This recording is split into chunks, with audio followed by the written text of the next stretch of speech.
What is a lockup agreement? A lockup agreement is a contract that prohibits people who are considered insiders within a particular corporation from selling their shares of stock in that business for a specific period of time.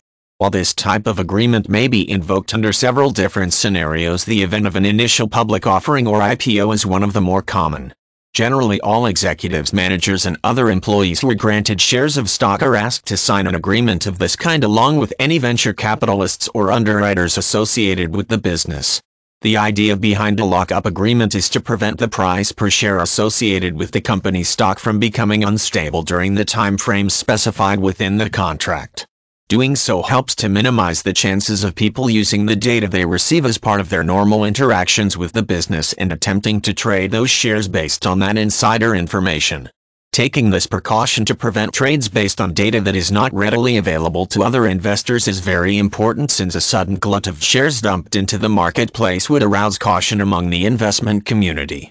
In turn, demand for the shares would decrease and the price per share would also drop. Making use of a lockup agreement as a means of discouraging a takeover attempt is also a relatively common application. By imposing a time frame in which officers and other key participants in the company may not sell their shares, the business buys valuable time that can be used to develop a strategy to counter the takeover attempt.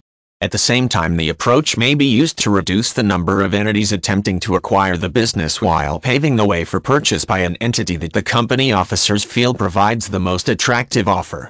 When used in this manner, the process is sometimes referred to as a crown jewel lockup agreement. The duration of a lockup agreement will depend on several factors. Among these is the purpose for the lockup.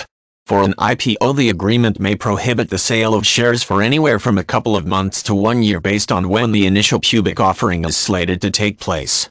On average, the contract will cover a 6-month period that extends into the first months after the public offering occurs, a move that helps to limit the volatility of the shares and give the stock a chance to perform well in the marketplace.